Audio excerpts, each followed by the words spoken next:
The idea for Portal began with a game called Narbacular Drop. It was a freeware game released in 2005 and was created by a small studio named Nuclear Monkey Software. The game was about this princess who had to use portals to escape a dungeon. When the game was first shown to the public, a developer at Valve took interest in the game.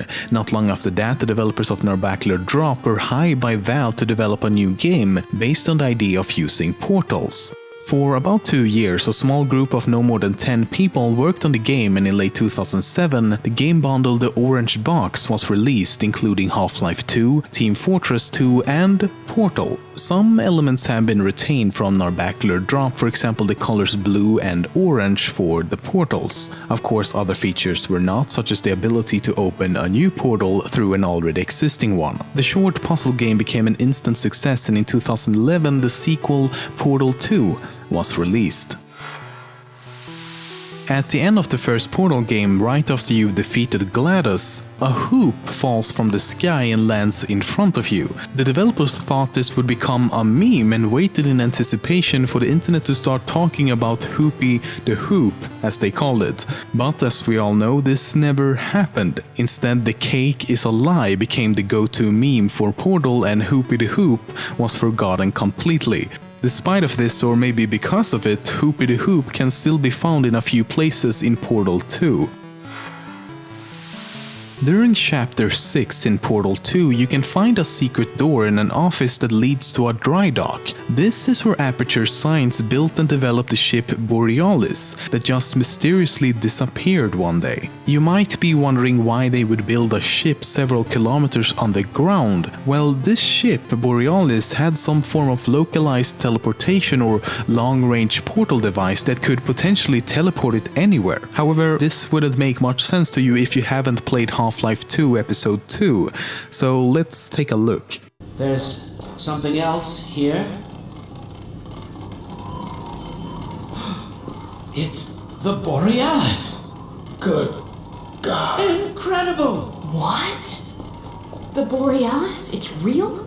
Oh yes, quite real, despite its almost legendary stature. Our peers at Aperture Science were at work on a project of some promise.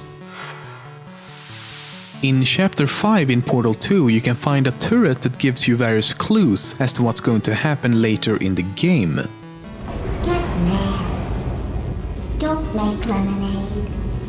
Prometheus was punished by the gods for giving the gift of knowledge to man. He was cast into the bowels of the earth and pecked by birds. It won't be enough. The answer is beneath us. Her name is Carolyn.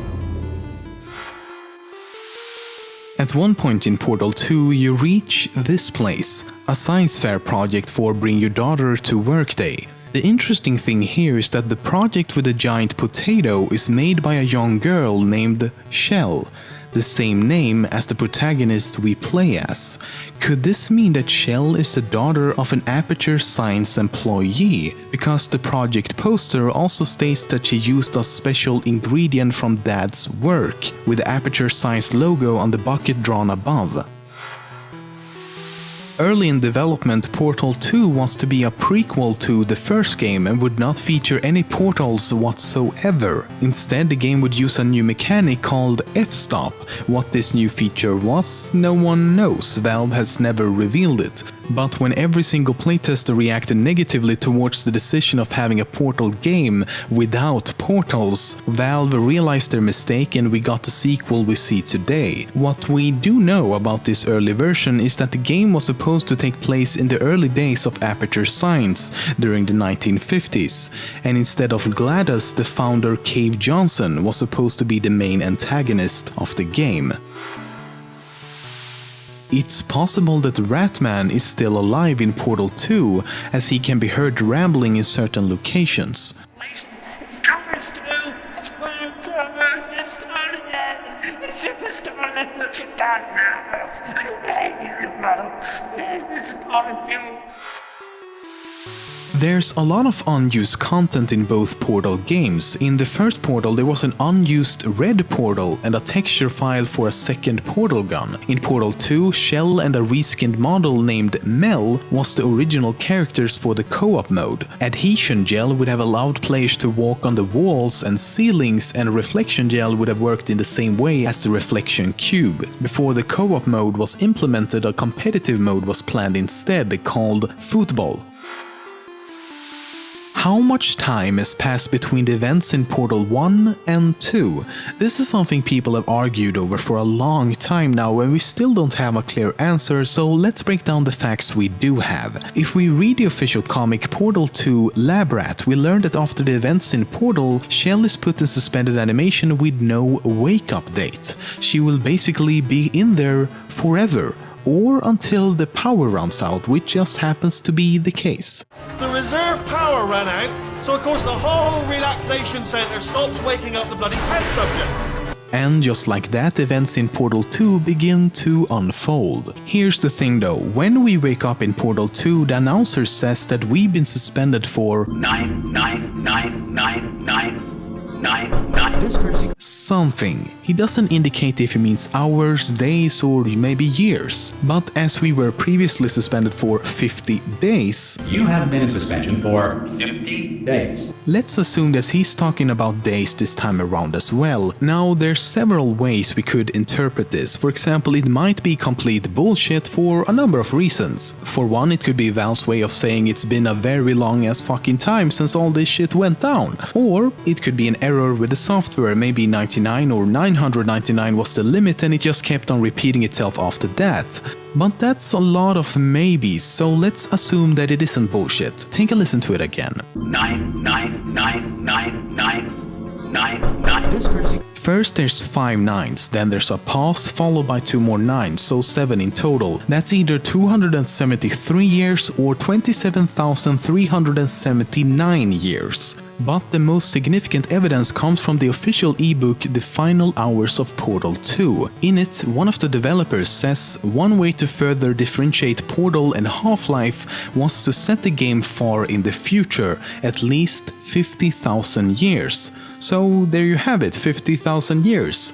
However, this number could of course have changed during development, but even so it seems unlikely that they would make the change too drastic from the original idea. I mean, there's a huge difference between say a decade or a century compared to 50,000 years. And given how the facility is so heavily overgrown in Portal 2, I think a fair estimate would be between 20,000 and 50,000 years, because that would include both the highest number given to us by the announcer and the number from the ebook.